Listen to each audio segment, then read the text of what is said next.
নামত অপসংস্কৃতি চলোৱা জৈন সমাজ হুঁচিয়াৰ অসমীয়া জাতিক সুৰক্ষিত কৰাৰ স্বাৰ্থত বীৰ লাচিত অসম জিন্দাবাদ।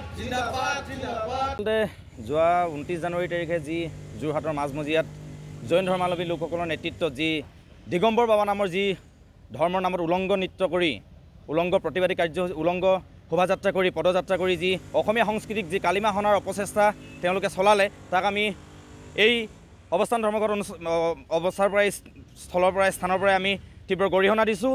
আচলতে যি সময়ত এইখন চৰকাৰে জাতি মাতি ৰক্ষা কৰাৰ কথা কয়, আমাৰ সংস্কৃতি জীয়াই ৰখাৰ কথা কয়, সেইখন চৰকাৰে কিন্তু বৰ্তমান সময়ত আমি দেখিবলৈ পাইছোঁ যে সেই নাগপুৰৰ যি নেতৃত্বত তেওঁলোকে তৈলমৰ্দন কৰি নাগপুৰৰ নেতৃত্বত তেখেতলোকে যি অসমত ৰাজশাসন চলাই আছে, অসমীয়া জাতি কৃষ্টি সংস্কৃতি ৰখাৰ সময় বুলি কৈ একপক্ষে দেখাইছে যে অসমৰ জাতি সংস্কৃতি জীয়াই ৰখাৰ সময়, কিন্তু আনফালে দেখা গৈছে যে সেই নাগপুৰীয়া বহিৰাগত জাতিটোৰ যি উদ্দাম নৃত্য উদ্দাম যি কৃষ্টি সংস্কৃতি সেইসমূহ ক্ষেত্ৰতহে কিন্তু তেখেতলোকে তৈলমৰ্দন কৰি থকা দেখা গৈছে। গতিকে তাক আমি তীব্ৰ গৰিহণা দিছোঁ আৰু তেখেতলোকক যি জৈন ধৰ্মাৱলম্বী যি নেতৃত্বত যি পদযাত্ৰা ওলাইছিলে তেখেতলোককো আমি এই মঞ্চৰ পৰা আমি সকীয়াই দিব বিচাৰিছোঁ যে আগন্তুক দিনত এনেকুৱা ধৰণৰ তেখেতলোকে এনেকুৱা কাৰ্যসূচীৰ পৰা বিৰত থাকক, অন্যথা কিন্তু বহুত ডাঙৰ এটা প্ৰতিবাদী কাৰ্যসূচী তেখেতলোকে সন্মুখীন হ'ব লাগিব।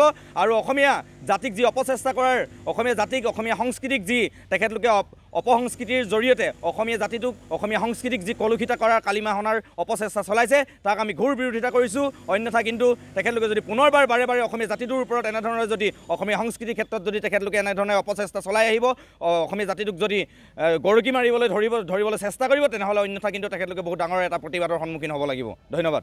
নিশ্চয়কৈ আপোনালোকে সকলো অসমবাসী ৰাইজ জ্ঞাত যে 29 জানুৱাৰী 2025 চনৰ যোৰহাটৰ মাজমজিয়াত জৈন সমাজৰ নেতৃত্বত দিগম্বৰ বাবাৰ নামৰ এজন বাবাক লৈ তেওঁলোকে উলংগভাৱে তাত শোভাযাত্ৰা সাব্যস্ত কৰে। সেই শোভাযাত্ৰাক বিৰোধিতা কৰি অসমীয়া খিলঞ্জীয়া জনগণে নিজৰ বিষয়বস্তুবিলাক ছ'চিয়েল মিডিয়া যোগেদি প্ৰচাৰ কৰে। তাৰে বিৰোধিতা কৰি পিছদিনাখন অৰ্থাৎ 30 জানুৱাৰী 2025 চনত বীৰ লাচিত অসম যোৰহাট জিলা সমিতিৰ নেতৃত্বত স্থানীয় দল সংগঠন আৰু ৰাইজৰ সহযোগত এটা প্ৰতিবাদী কাৰ্যসূচী উলিওৱা হয়। তাৰপিছত আমি দেখিবলৈ পাইছোঁ যে মহামান্য আদালতে যোৰহাট আদালতে যিহেতু সেইটো গোচৰত তেওঁলোকক জামিন প্ৰদান কৰে।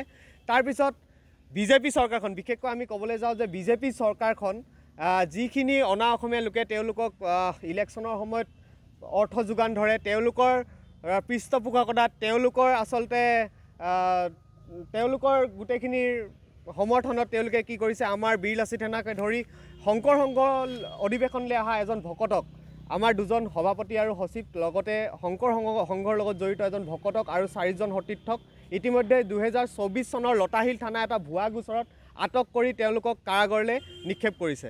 ইয়াৰ অৱস্থান ধৰ্মঘট কাৰ্যসূচীটো ইতিমধ্যে আমাৰ কেন্দ্ৰীয় সমিতিয়ে নিৰ্দেশ কৰিছে, সেইবাবে আমাৰ প্ৰতিখন আঞ্চলিক সমিতিয়ে অৱস্থান ধৰ্মঘট কাৰ্যসূচী গ্ৰহণ কৰিছে।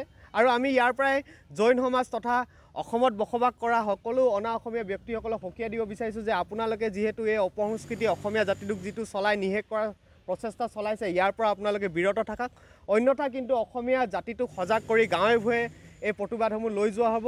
আৰু সকলো অনা অসমীয়া জাতি বিশেষকৈ যিসকলে বলববৰ নামত ক'ৰবাত কেতিয়াবা ছট পূজাৰ নামত ক'ৰবাত কেতিয়াবা দিগম্বৰ বাবাৰ নামত যি অসমীয়া কৃষ্টি